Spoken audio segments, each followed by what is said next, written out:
اور جو وہاں کھڑے ہیں وہ اربوں ڈالر سے فائدہ اٹھا رہے ہیں جو اس ملک سے چوری ہونے والی ان کی جائیدادوں اور ان کے کاروباروں میں بہ رہے ہیں، تو ان کے پاس کیا ترغیب ہوگی؟ ہم وہ ہیں جو تکلیف اٹھاتے ہیں اور یہی مخمصہ ہے۔ ہمارے پاس پیسہ واپس حاصل کرنے کے وسائل نہیں ہیں اور ان کے پاس اسے واپس بھیجنے کے لیے کوئی ترغیب نہیں ہے، لہذا یہ ایک بڑا مسئلہ ہے جس کا سامنا پوری ترقی پذیر دنیا کو کرنا پڑ رہا ہے۔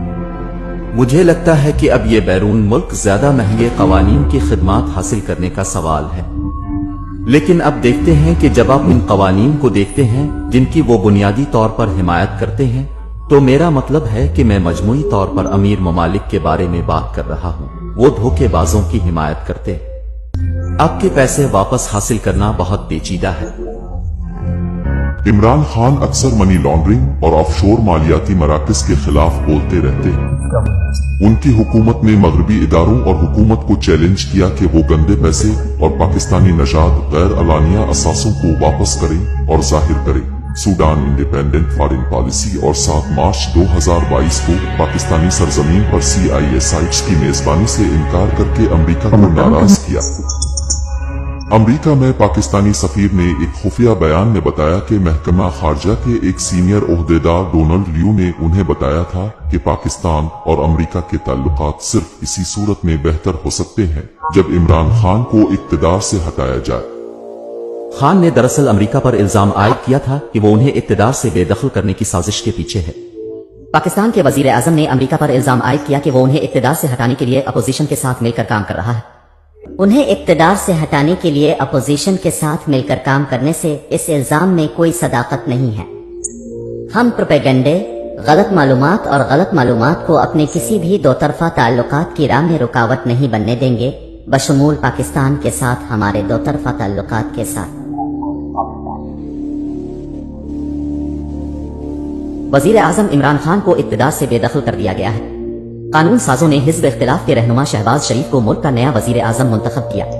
ایک نئی صبح کا آغاز ہو چکا ہے، ایک نیا دن آ رہا ہے۔ اللہ تعالیٰ نے 10 لاکھ کی دعاؤں کا جواب دیا ہے۔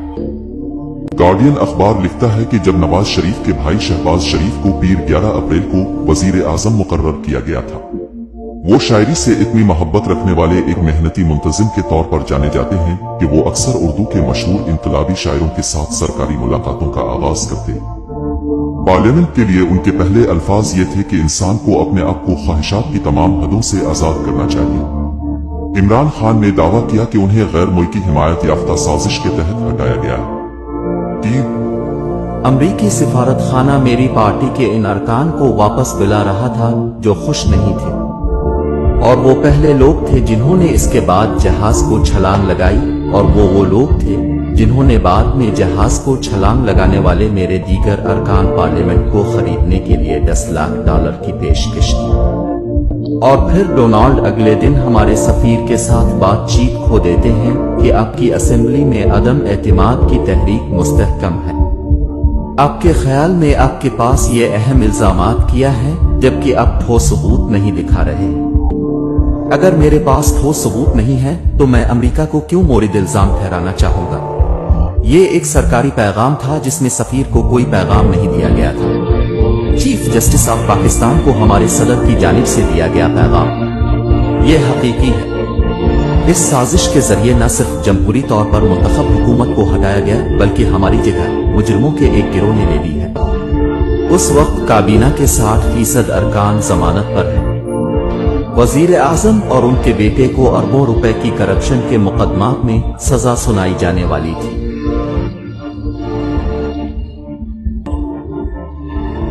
شریف کا نظریہ یہ ہے کہ آپ اقتدار کے تمام اہم عہدوں پر مختلف لوگوں کو خریدتے ہیں، چاہے وہ میڈیا میں ہی کیوں نہ ہو۔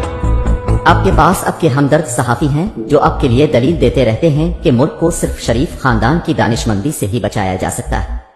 جب جرنیل ریٹائر ہوتے ہیں تو انہیں بھی جگہ دی جاتی ہے۔ ججوں کے ریٹائر ہونے کے بعد انہیں صحافیوں کو بھی جگہ دی جاتی ہے۔ انہیں سرکاری عہدہ بھی دیا جاتا ہے اور وہ رضاکارانہ طور پر اسے قبول کرتے ہیں۔ لہٰذا یہ پورا شریف خاندان کا جرم ہے جو انہیں یہ احساس دلاتا ہے کہ وہ پاکستان میں قتل سے بھی بچ سکتے ہیں۔ اور نواز شریف نے یہ سیکھا ہے کہ اگر آپ اقتدار سے باہر ہیں اگر آپ وقت حاصل کرنے میں کامیاب رہے اور اگر آپ عدالتوں میں مقدمات کو مؤخر کرنے میں کامیاب رہے اور اقتدار میں واپس آنے کے بعد آپ کو صاف چیک مل سکتا ہے. لہذا میرے خیال میں اس بار بھی شریف خاندان کی جانب سے اسی حکمت عملی پر عمل کیا جا رہا ہے. میرے خیال میں جو لوگ اقتدار میں ہیں وہ سمجھتے ہیں کہ وہ ان جرائم سے بچ سکتے ہیں جو انہوں نے کیے ہیں اور شریف خاندان ان سے فائدہ اٹھا رہا ہے کیونکہ ان کے بین الاقوامی دوست ڈرتی ڈیل کرنے کے لیے ان کے بچاؤ میں آ رہے ہیں. ایک دفعہ کسی نے کہا تھا کہ اپنے خوابوں سے بڑھ کر دولت جمع کرنے کے لیے ضروری ہے کہ وہ ان افراد کے قریب ہو جو قوانین بناتے ہیں اور جو ان قوانین کو نافذ کرتے ہیں. جب شہباز شریف کی مخلوط حکومت قائم ہوئی تو اس کے پہلے اقدامات میں سے ایک قومی احتساب بیورو کے اختیارات کو محدود کرنے کے لیے ایک ترمیم منظور کرنا تھا جو عوامی عہدیداروں کے ذریعہ وائٹ کالر کرائم کی تحقیقات کا انچارج تھا. یہ ترمیم جو جون 2022 میں منظور کی گئی تھی پہلے سے نافذ العمل ہونا تھا. ترمیم میں کہا گیا تھا کہ عدالتوں کو 1 سال کے اندر مقدمے کے نتائج کا فیصلہ کرنا ہوگا اور کہا گیا ہے کہ اگر گرفتاری کے وقت کافی ثبوت فراہم نہیں کیے گئے تو گرفتار افسر کو جھوٹا ریفرنس دائر کرنے پر 5 سال قید کی سزا ہو سکتی ہے. رمضان شوگر ملز کیس میں شہباز شریف اور ان کے اہل خانہ کے خلاف تحقیقات کی سربراہی کرنے والے 47 سالہ چیف انویسٹیگیٹر ڈاکٹر محمد رضوان 9 مئی 2022 کو دل کا دورہ پڑنے سے انتقال کر گئے تھے. اسی کیس کے ایک اور تفتیش کار کو دل کا دورہ پڑا اور وہ اب بھی تشویشناک حالت میں ہے. ملک مسعود جن کے اکاؤنٹس کے ذریعے پراسیکیوٹرز نے الزام لگایا تھا کہ شریف خاندان کے مختلف افراد کو 3.7 ارب پاکستانی روپے کی منی لانڈرنگ کی گئی. وہ تفتیش کاروں کے ساتھ تعاون کر رہے تھے. انہیں بھی دل کا دورہ پڑا اور 7 جون 2022 کو ان کا انتقال ہو گیا. واضح رہے کہ 49 سالہ رمضان شوگر ملز میں چائے کا کاروبار کرتے تھے جہاں انہیں شریف خاندان کی ملکیت والے ادارے میں کام کرنے پر سالانہ تقریباً $3,000 تنخواہ ملتی تھی.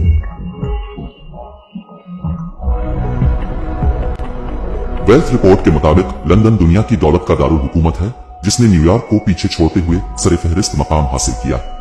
لندن دنیا کے سیاسی طور پر بے نقاب اشرافیہ اور ان کے اہل خانہ، پاکستان کے شریف خاندان، آذربائیجان کے ایلیوس، کینیا کے کینیڈا اور بہت سے دیگر موجودہ اور سابق سیاسی طور پر منسلک خاندانوں کا پسندیدہ کھیل کا میدان ہے جنہوں نے اپنی آمدنی کے معلوم ذرائع سے کہیں زیادہ دولت حاصل کی. لندن میں اربوں پاؤنڈ کی اہم جائیداد ہے. لندن بین الاقوامی پراپرٹی سرمایہ کاروں کی سب سے بڑی تنوع کا حامل ہے جس میں 45 ممالک کے لوگ لندن میں جائیدادوں کے مالک ہیں. برطانیہ پر منحصر دائرہ اختیار مالی رازداری اور ٹیکس چوری کی خدمات پیش کرنا جاری رکھے ہوئے ہے. برطانیہ میں 84,000 جائیدادیں گمنام طور پر کمائی گئی ہے. برطانوی حکومت گندے پیسے کے خلاف کریک ڈاؤن کرنے کے بار بار وعدے کر چکی ہے لیکن ہر موقع پر حکومت وعدہ کردہ قانون سازی پر عمل درآمد کرنے میں ناکام رہی ہے یا قانون سازی کو غیر مؤثر بنانے میں ناکام رہی ہے. برطانیہ بدنامی کی سیاحت کا دارالحکومت بنا ہوا ہے جہاں دولت مند اپنے ناقدین کو خاموش کرنے کی کوشش کرتے ہیں. لندن عالمی اشرافیہ کے لیے ایک محفوظ پناہگاہ بنا ہوا ہے جو اپنے آبائی ممالک میں پسندیدگی سے باہر ہو چکے ہیں. عمران خان کی قیادت میں پاکستان نے کئی سالوں تک برطانیہ کے ساتھ مل کر منی لانڈرنگ کی گئی رقم واپس لانے کی کوشش کی. ہم نے اس دستاویزی فلم کے لیے برطانیہ کے متعدد حکومتی اداروں اور وزراء سے رابطہ کیا.